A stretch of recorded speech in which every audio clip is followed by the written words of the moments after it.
ஹே fame, எதுக்குடா இவன் carrot அள்ளிக்கிட்டு இருக்கானேன்னு பாக்குறீங்களா? எதுக்கு அல்றேன்னு உங்களுக்கு நான் அப்புறம் சொல்றேன். இந்த வீடியோ என்னைக்கு எடுத்தோன்னு பார்த்தோம்னா கார்த்திகை 1 காலையில வெள்ளம் எடுத்தது தான். கோயிலுக்கு கிளம்புறதுக்கு முன்னாடி வீட்டில் நம்ம தோரணம் கட்டிட்டு வீட்டில் சாமிலாம் கும்பிட்டு முடிச்சுட்டு நம்மளும் இன்னைக்கு கிளம்பிட்டோம் கோயிலுக்கு. நம்ம வட்டம் போய் அழகர் கோயில தான் தீர்த்தம் ஆடிட்டு போய் மாலை போடுவோம். காலையில வெள்ளம் கிளம்பி நம்மளும் 6:30க்கெல்லாம் அழகர் கோயில் போய் ரீச் ஆயிட்டோம். நேரம் மலை ஏறி போய் தீர்த்தம் ஆடிட்டு வந்துருவோன்ட்டு போயிட்டா கார் டோக்கன் போற இடத்துல கொஞ்சம் கூட்டமா இருந்துச்சு. சரி கொஞ்சம் கூட்டம் தானேன்ட்டு கார் டிக்கெட்லாம் எடுத்துட்டு மலை ஏறி நம்ம போய் பழமுதிர் சோலைக்கிட்ட நின்றாதான் பார்த்தா அம்புட்டு கூட்டம் இருக்குங்க. வண்டி நகர முடியாத அளவுக்கு கூட்டமா இருந்துச்சு. சரின்ட்டு நம்ம பழமுதிர் சோலையிலே வண்டியை போட்டுட்டு நடக்க ஆரம்பிச்சிட்டோம். மேல போய் ராக்காச்சி அம்மன் கோயில் கிட்ட பார்த்தாதாங்க வருஷ கீழே இருந்து நிக்குதுங்க. நானும் வருஷம் நம்ம ஐயப்பன் கோயிலுக்கு போய்கிட்டு தான் இருக்கேன். ஆனா கார்த்திகை 1 நான் மாலை போட்டது கிடையாது.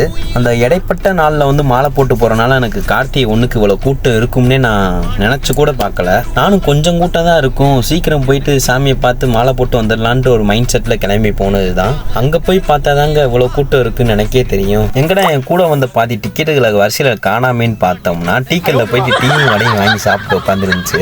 பாதி மக்கள் போயிட்டு சைட்ல மலை ஏறி ராக்கச்சியம்மன் மேல ஒரு ஊத்து இருக்கு, அங்க போய் குளிச்சுட்டு வந்தோம்னு சொல்லிக்கிட்டு இருந்தாங்க. நம்மளும் 1 மணி நேரம் வெயிட் பண்ணி பார்த்துக்கிட்டே இருந்தோம். இது வேலைக்கு ஆகாதுன்ட்டு நம்மளும் போய் மலையேற ஆரம்பிச்சிட்டோம். இந்த கூட்டத்துல போய் நம்ம தீர்த்தம் ஆடணும்னு நினைச்சோம்னா சாயந்தரம் தான் நம்ம வீட்டுக்கே போவோம் போல இருக்கு. நானும் இது வரைக்கும் ராக்கச்சியம்மன் கோயிலுக்கு மேல இதுவரையும் போனது இல்லை. ஃபர்ஸ்ட் டைம் அதுதான் போனது. கரெக்டா கோயிலுக்கு மேல ஒரு 1.5 கிலோமீட்டர்லயே அந்த ஊத்து ஒன்று வந்துருந்துச்சு. அது பார்த்தோம்னா போற வழியிலே என் போன் சுவிச் ஆஃப் ஆயிடுச்சு. ஸோ அதனால என்னால் அந்த வீடியோஸ்லாம் எடுக்க முடியல.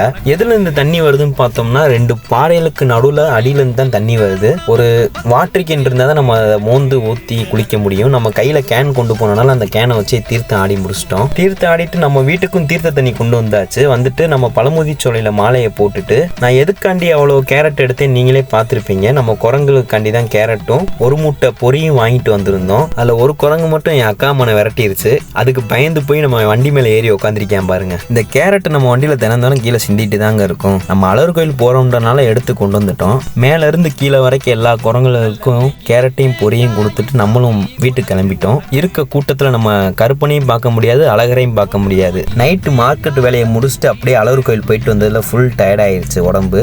அடுத்து ஃப்ரீயா இருக்குமோ நம்ம அழகர் கோயில் சாமியை பார்த்துக்குறோன்ட்டு நேராக வீட்டுக்கு கிளம்பிட்டோம். வர வழியில் ஒரு ஃப்ரூட் சாலட் மட்டும் சாப்பிட்டுட்டு வீட்டுக்கு ரெஸ்ட்டை போட்டாச்சு. ஸோ நெக்ஸ்ட் வீடியோவில் பார்ப்போம் கைஸ். Tata bye bye.